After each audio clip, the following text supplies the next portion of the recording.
Republik Romawi tidak runtuh dalam satu malam, dan Kekaisaran Romawi tidak lahir melalui satu deklarasi resmi. Mungkin ungkapan tersebut adalah ungkapan yang paling tepat dalam menggambarkan bagaimana proses transformasi yang terjadi pada sejarah Romawi.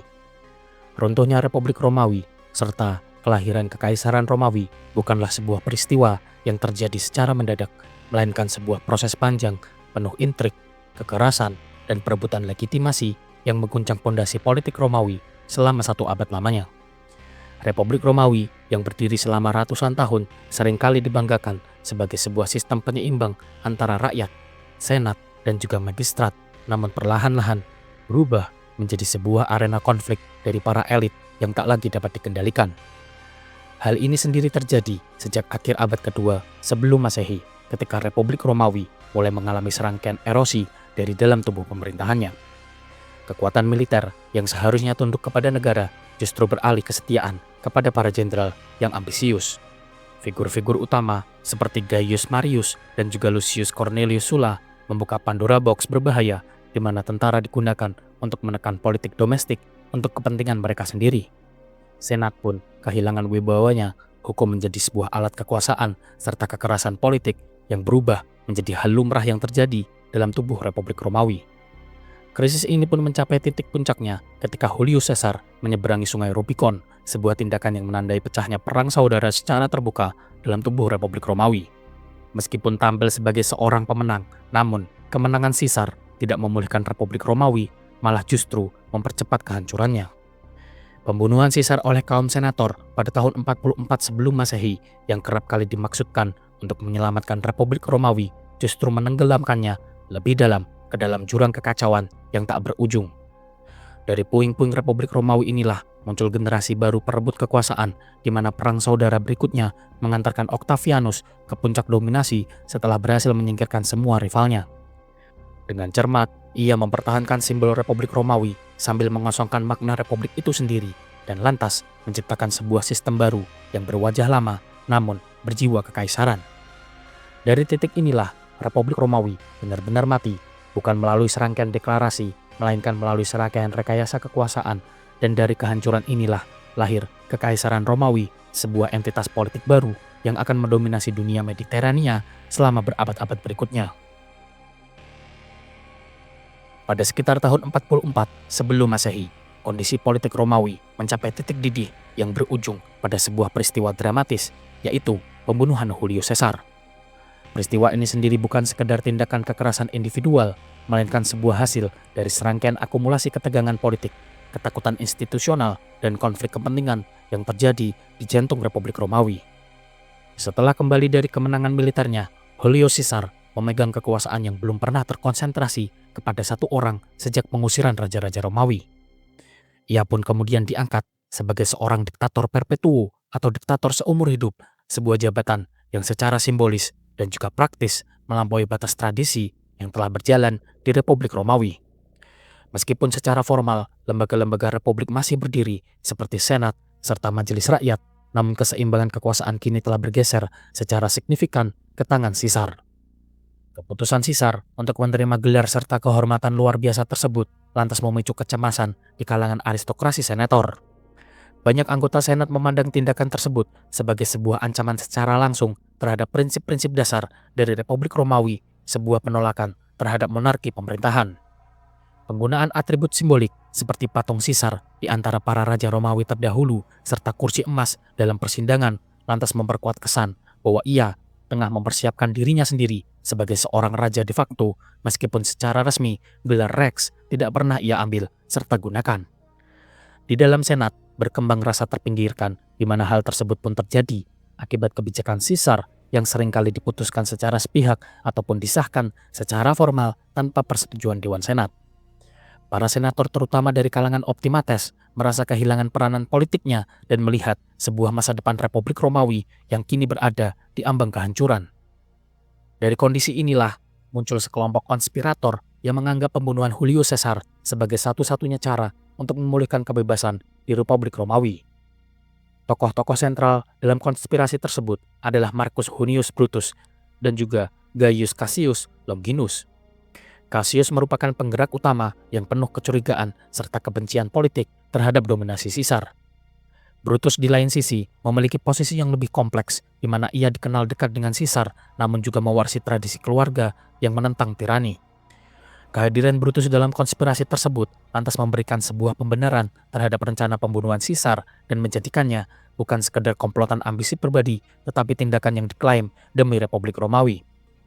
Konspirasi pun segera dirancang dengan sangat hati-hati, di mana para pelaku memilih waktu dan tempat yang dianggap paling tepat, yakni sidang Senat pada tanggal 15 Maret tahun 44 sebelum Masehi, yang kemudian dikenal sebagai Ides of Mach. Lokasi sidang tidak dihelat di gedung Senat tradisional, melainkan di Curia Pompeia, sebuah kompleks teater Pompeius yang dipilih karena memungkinkan para senator untuk membawa belati tersembunyi tanpa menimbulkan kecurigaan berlebihan. Menurut tradisi penulisan sejarah Romawi, pada hari tersebut berbagai pertanda dan juga peringatan muncul secara tiba-tiba. Namun secara politis, yang terpenting bagi Caesar adalah datang ke sidang tanpa pengawalan yang memadai. Ia sendiri percaya pada posisinya, pengaruhnya, dan kemungkinan juga pada kesetiaan para senator yang selama ini ia lindungi serta dipromosikan. Ketika sidang dimulai, para konspirator pun mendekat dengan dalih mengajukan sebuah petisi. Namun tindakan tersebut menjadi sebuah isyarat dimulainya serangan terhadap Caesar, dan serangan kemudian dilakukan secara serentak, di mana Caesar ditikam berkali-kali oleh para senator yang telah bersepakat sebelumnya. Menurut sumber-sumber kuno, ia menerima lebih dari 20 luka tusukan meskipun hanya satu yang mematikan. Setelah Caesar roboh dan juga tewas di kaki patung Pompeius, keheningan serta kekacauan menyelimuti ruang sidang. Para pembunuh tidak segera melarikan diri, dan sebaliknya, mereka mengangkat belati yang berlumuran darah, meneriakkan seruan kebebasan, dan mengklaim telah membebaskan Romawi dari sebuah tirani. Namun klaim tersebut menjadi sebuah antiklimaks ketika kenyataan politik di luar gedung Senat berkata lain. Pembunuhan Julius Caesar pada tahun 44 sebelum Masehi merupakan hasil secara langsung dari serangkaian ketegangan antara kekuasaan personal yang terpusat dan tradisi republik yang berjalan dengan rapuh. Ia terjadi bukan karena ketiadaan institusi, melainkan karena institusi-institusi tersebut kehilangan kemampuan untuk menahan dominasi dari seorang figur. Peristiwa ini pun menandai titik balik besar yang menentukan dalam sejarah Romawi ketika kekerasan politik di jantung negara menjadi sebuah alat terakhir untuk menyelesaikan konflik kekuasaan. Pembunuhan Julius Caesar pada tanggal 15 Maret tahun 44 sebelum Masehi menciptakan sebuah kekosongan kekuasaan absolut di ibu kota Romawi. Tidak ada mekanisme suksesi yang jelas, sementara institusi publik sudah dilemahkan oleh dominasi personal dari Caesar. Para konspirator pembunuhan Caesar seperti Marcus Junius Brutus dan juga Gaius Cassius Longinus gagal dalam menguasai situasi politik setelah pembunuhan Caesar. Mereka tidak berhasil mengamankan dukungan militer, tidak dapat simpati dari massa, dan tidak bisa menghapus struktur kekuasaan Caesar secara administratif. Dalam beberapa hari, Marcus Antonius sebagai konsul aktif dan juga kolega politik dari Caesar bergerak dengan cepat dengan menguasai arsip-arsip negara, kas publik, serta memanipulasi legitimasi hukum dengan mempertahankan semua kebijakan dari Caesar. Melalui pidato pemakaman yang emosional, Antonius membalikan opini publik dengan memposisikan para pembunuh Caesar sebagai seorang pengkhianat negara dan bukan sebagai pembebas Republik Romawi seperti yang kerap digembar-gemborkan oleh para konspirator ini. Dan akibatnya, para senator Republik yang merasa terdesak terpaksa segera meninggalkan Roma, dan kekuasaan efektif di ibu kota pun jatuh ke tangan Antonius. Situasi pun berubah dengan drastis dengan kemunculan Gaius Octavius, anak angkat dan juga ahli warisah dari nama Caesar. Meski masih sangat muda dan tanpa jabatan resmi, Octavianus membawa sebuah legitimasi simbolik yang luar biasa dengan nama Caesar, warisan pribadi, dan juga dukungan dari para veteran militer faksi Caesar. Octavianus segera membangun basis kekuatannya sendiri, di mana ia merekrut legion-legion Caesar secara pribadi, menggunakan kekayaan warisan untuk membeli loyalitas tentara, dan secara sengaja menempatkan dirinya sendiri sebagai alternatif terhadap klaim Antonius sebagai penerus penguasa dari Republik Romawi. Ketegangan terbuka pun muncul di antara dua figur ini, di mana keduanya mengklaim sebagai pelindung warisan Caesar, namun dengan strategi politik yang berlawanan. Sementara itu, Senat yang dipimpin oleh figur-figur kunci seperti Marcus Tullius Cicero melihat Octavianus sebagai sebuah alat untuk menyeimbangkan dan menghancurkan kekuasaan Marcus Antonius.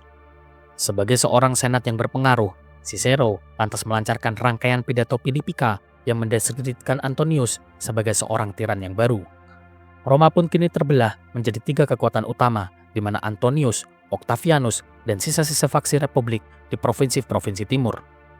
Dalam perkembangannya, Antonius berupaya untuk mengamankan provinsi strategis, yaitu Gallia Cisalpina, dan memicu pecahnya konflik secara terbuka dengan pihak Senat.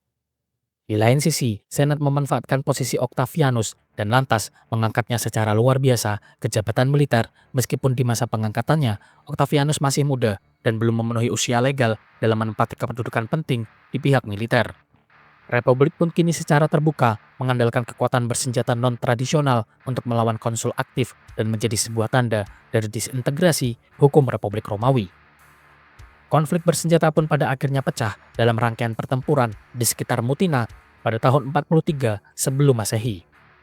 Pasukan Senat dan juga Octavianus berhasil memukul mundur pasukan Antonius, namun 2 konsul Republik akhirnya tewas dalam pertempuran ini.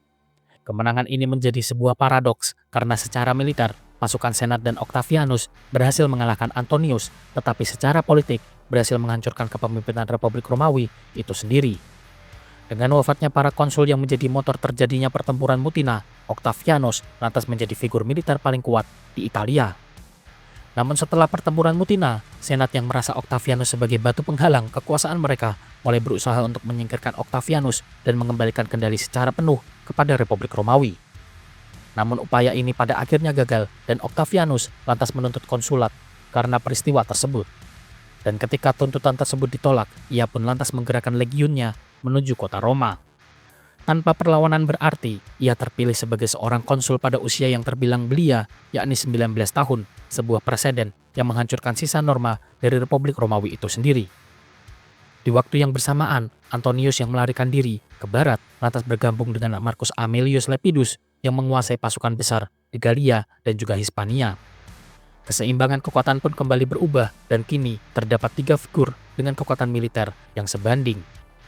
Di lain sisi, para konspirator pembunuhan Caesar masih berkuasa di wilayah timur. Meskipun oposisi Republik ini kehilangan pusat komandonya, namun posisi Brutus dan Cassius masih menjadi sebuah ancaman nyata bagi Republik Romawi. Menyadari kebutuhan akan stabilitas Republik Romawi inilah, Octavianus, Antonius, dan juga Lepidus lantas bertemu dan membentuk sebuah aliansi resmi yang dikenal sebagai Triumvirat Kedua. Berbeda dari triumvirat informal sebelumnya, aliansi ini dilegalkan secara hukum dengan kekuasaan diktatorial yang kolektif. Langkah pertama dari triumvirat adalah penghancuran sistematis oposisi Republik Romawi melalui proskripsi. Ribuan musuh politik dinyatakan sebagai buronan negara, harta mereka disita, dan eksekusi pun dilegalkan bagi mereka. Cicero menjadi korban paling simbolis dalam eksekusi publik ini, di mana kematiannya lantas menandai akhir dominasi politik dari Republik Sipil. Dengan proskripsi, triumvirat tidak hanya mengamankan dana perang, tetapi juga menghapus elit Republik Lama secara permanen.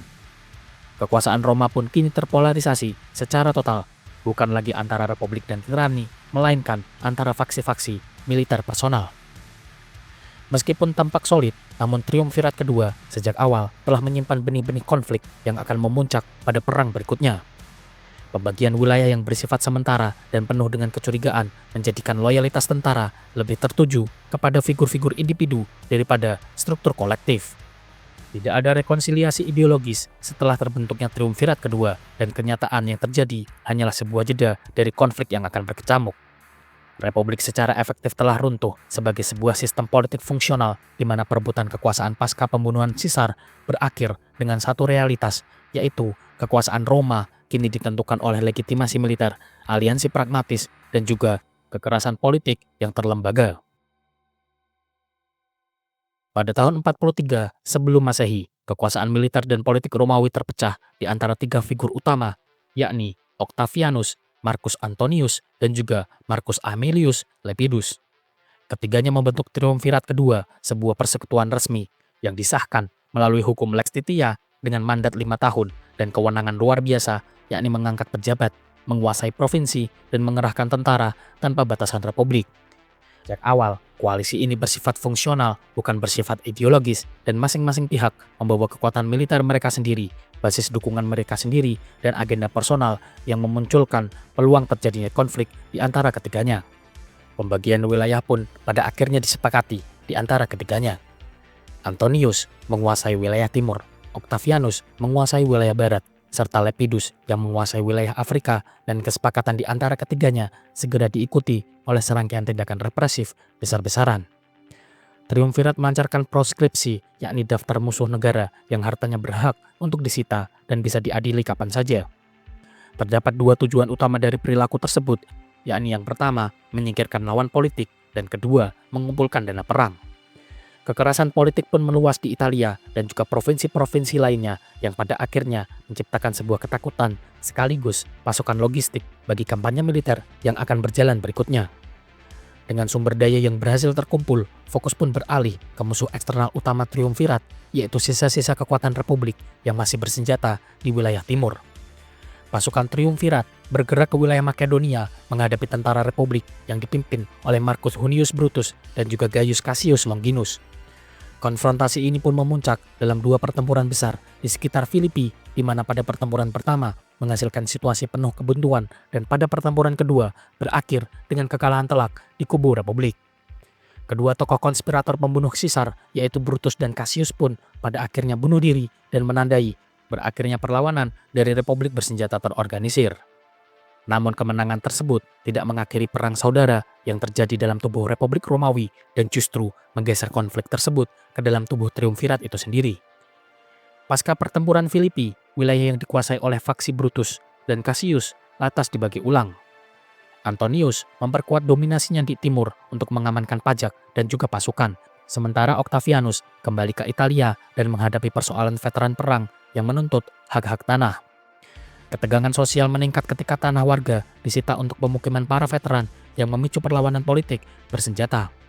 Lepidus yang menjadi figur sentral pada fase sebelumnya mulai tersisih dari pengambilan keputusan strategis dan posisinya pun melemah di antara dua figur yang lebih dominan tersebut. Ketegangan pun meledak dalam perang Perugia yang dipicu oleh protes yang diusung oleh oposisi internal terhadap kebijakan tanah dari Octavianus. Konflik ini sendiri melibatkan Lucius Antonius dan juga Fulvia yang menantang dominasi Octavianus di Italia atas nama kepentingan Antonius. Menjawab protes tersebut, Octavianus lantas mengepung Perugia hingga kota itu pun akhirnya menyerah akibat kelaparan. Kekalahan ini pun lantas mengukuhkan kendali Octavianus di Italia dan memperdalam jurang ketidakpercayaan dengan Antonius meskipun perang terbuka antara keduanya belum terpecah. Untuk mencegah terjadinya perang total, maka dicapailah perjanjian Brundisium pada tahun 40 sebelum Masehi, di mana Antonius menguasai wilayah timur, sedangkan Octavianus menguasai wilayah barat, sedangkan Lepidus tetap memimpin wilayah Afrika.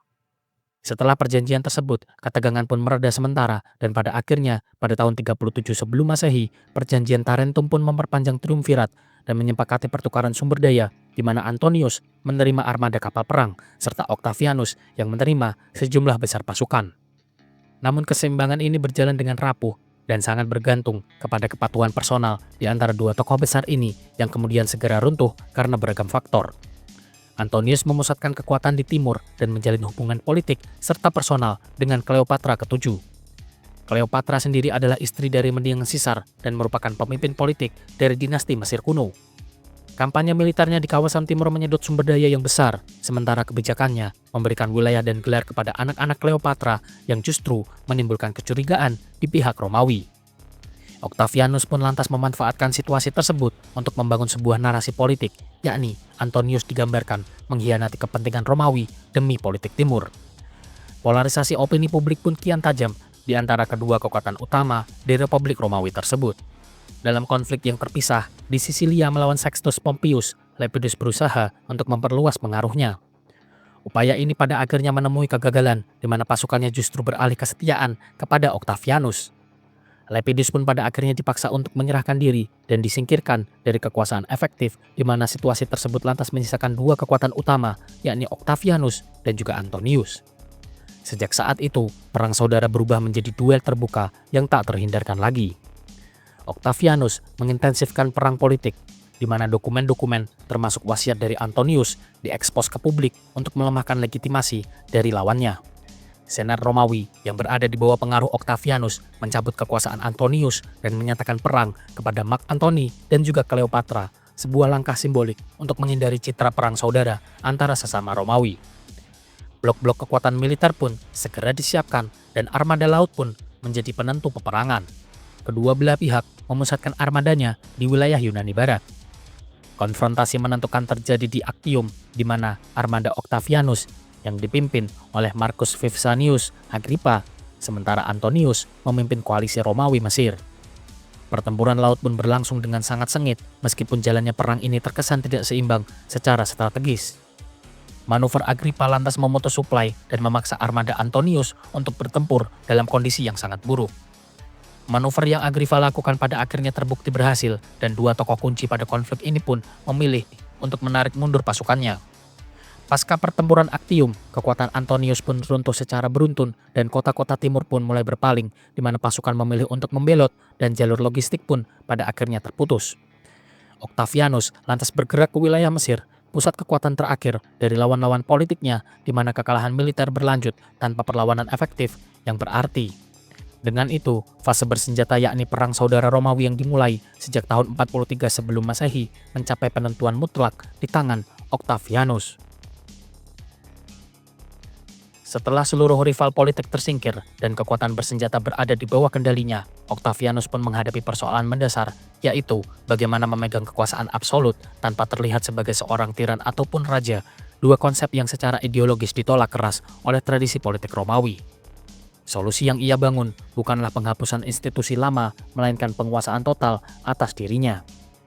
Secara formal, semua lembaga republik, baik itu Senat, Majelis Rakyat, ataupun magistrasi tetap ada, namun secara substansif, seluruh sumber kekuasaan nyata terkonsentrasi pada satu individu. Monopoli ini sendiri dibangun melalui tiga pilar utama, yaitu menjadi kontrol militer yang terpusat, di mana Octavianus memastikan bahwa seluruh legiun aktif ditempatkan di provinsi-provinsi strategis yang berada secara langsung di bawah kewenangannya. Para gubernur provinsi tersebut tidak lagi bertindak sebagai pejabat otonom, melainkan sebagai perpanjangan tangan dari kekuasaan Octavianus. Tanpa menyebut dirinya sebagai seorang raja ataupun diktator, ia menjadi panglima tertinggi secara de facto dari seluruh kekuatan bersenjata di Republik Romawi. Selain itu, ia memiliki posisi politik yang dominan di atas para politikus lainnya. Meskipun Senat tetap bersidang dan mengeluarkan dekrit, namun komposisi serta arahan keputusannya berada di bawah pengaruh dari seorang Octavianus. Melalui serangkaian hak veto tidak langsung, patronase, dan pengendalian karir politik senator, Senat pun kehilangan kapasitasnya sebagai sebuah lembaga penyeimbang. Ia kini berubah menjadi sebuah instrumen legitimasi, bukan pusat pengambilan keputusan yang bergerak secara independen. Serta akumulasi dari kekuasaan sipil yang tanpa jabatan tunggal, di mana Octavianus tidak lagi memegang satu jabatan luar biasa yang begitu mencolok. Namun sebaliknya, ia menggabungkan dan memperpanjang berbagai kewenangan tradisional seperti konsuler, tribunis, dan juga prokonsuler ke dalam satu figur. Dan hasilnya adalah kekuasaan total yang tersebar secara legal namun terpusat secara nyata. Dengan cara ini, Octavianus menciptakan sebuah monopoli kekuasaan personal yang tidak memiliki preseden, sekaligus menghindari simbol-simbol monarki yang berpotensi memicu resistensi. Titik balik paling menentukan terjadi pada tahun 27 sebelum Masehi, ketika Octavianus melakukan sebuah langkah politik yang secara lahiriah tampak paradoksial, yakni ia mengumumkan pengembalian seluruh kekuasaan luar biasa kepada Senat dan juga rakyat Romawi. Namun tindakan ini bukan sebuah tindakan pelepasan kewenangan kekuasaan yang telah dipercayakan kepadanya, melainkan sebuah rekayasa konstitusional tingkat tinggi di mana Octavianus menyatakan bahwa masa krisis telah berakhir dan republik dapat berfungsi kembali tanpa kekuasaan luar biasa. Pernyataan ini pun menciptakan sebuah ilusi bahwa sistem lama telah berhasil dipulihkan, meskipun sebenarnya Octavianus telah mempersiapkan sebuah delik politik. Sebagai respon atas pernyataan Octavianus tersebut, Senat memohon agar Octavianus tetap memegang kendali atas provinsi-provinsi yang paling strategis, dan dalam konteks inilah Octavianus lantas menerima gelar Augustus, sebuah sebutan religius dan juga moral dalam struktur Republik Romawi. Gelar ini sendiri tidak menyeratkan sebuah jabatan formal, tetapi menempatkannya di atas semua warga negara lain dalam hal wibawa dan juga otoritas simbolik. Dari rekayasa yang terjadi pada tahun 27 sebelum Masehi, lahirlah sebuah sistem politik baru yang dikenal sebagai prinsipat atau principatus, yang dicetuskan sebagai sebuah bentuk kekuasaan yang tidak menghapus republik secara formal tetapi mengosongkannya dari makna substansifnya. Augustus menyebut dirinya sebagai principes civitatis atau warga negara pertama, sebuah istilah yang menekankan kesetaraan semu dengan aristokrasi Romawi lainnya. Namun di balik istilah tersebut, seluruh mekanisme negara bergerak mengikuti kehendaknya. Dalam Prinsipat, Augustus memegang kendali atas imperium, prokonsulur maius atau kewenangan militer tertinggi di seluruh provinsi, serta bunicia potestas, yakni hak untuk mengajukan hukum, melindungi rakyat, dan memveto beragam keputusan. Kombinasi ini membuat Octavianus berkuasa di dalam dan di luar kota Roma, tidak terikat pada masa jabatan seperti magistrat republik, serta kekebalan dari segala tuntutan hukum. Tidak ada satupun pejabat republik yang secara individual menandingi kewenangan tersebut. Majelis rakyat secara simbolis tetap ada, tetapi kehilangan fungsi legislasi nyata, magistrasi tetap dipilih, tetapi kewenangannya pun dibatasi. Senat pun tetap bersidang, tetapi inisiatif politik selalu berasal dari seorang prinsipes. Prinsipat adalah monarki terselubung dalam bahasa republik, di mana kematian Republik Romawi tidak terjadi melalui serangkaian deklarasi resmi ataupun kudeta yang dilakukan secara terbuka. Ia sendiri mati melalui normalisasi kekuasaan tunggal, di mana republik berdiri atas prinsip pembagian dan juga pembatasan kekuasaan. Di bawah Prinsipat, prinsip ini bertahan secara simbolik tetapi runtuh secara praktik.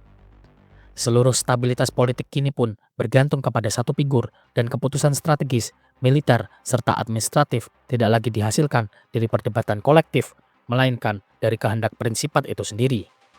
Karena Augustus menjaga stabilitas dan juga ketertiban, maka masyarakat Romawi menerima sistem baru ini tanpa perlawanan berarti. Sistem Republik Romawi tidak serta-merta digulingkan, namun lebih tepatnya ia kini telah ditinggalkan. Republik Romawi mati bukan karena dihancurkan, melainkan karena tidak lagi berfungsi sebagai sistem pemerintahan yang hidup. Bersamaan dengan kematian Republik Romawi, maka lahirlah Kekaisaran Romawi dalam bentuk yang sepenuhnya baru, bukan sebagai sebuah monarki klasik, melainkan sebagai sebuah imperium personal yang dilembagakan. Kekaisaran ini sendiri dicirikan oleh kaisar tanpa mahkota, tetapi dengan otoritas absolut, penerapan hukum republik yang menopang kekuasaan monarki, serta legitimasi tradisional yang menyamarkan realitas baru. Augustus tidak menciptakan kekaisaran melalui deklarasi, melainkan melalui rekonstruksi makna kekuasaan itu sendiri. Republik tetap disebut republik, tetapi tidak lagi menjadi republik, dan kekaisaran lahir bukan sebagai pengganti formal, melainkan sebagai realitas politik yang tak terbantahkan. Transformasi ini pun menandai lahirnya sebuah tatanan politik baru dalam sejarah Romawi, di mana satu orang memerintah segalanya tanpa pernah menyebut dirinya sendiri sebagai seorang raja. Perubahan Republik Romawi menjadi Kekaisaran Romawi bukanlah hasil dari kudeta terbuka, melainkan transformasi yang berjalan dalam kesunyian. Kekuasaan pun akhirnya berpindah dari kolektivitas ke satu figur tanpa meruntuhkan simbol lama, dan republik tetap berdiri secara nama, namun mati dalam praktiknya, sementara kekaisaran lahir tanpa deklarasi, menguasai segalanya tanpa mahkota.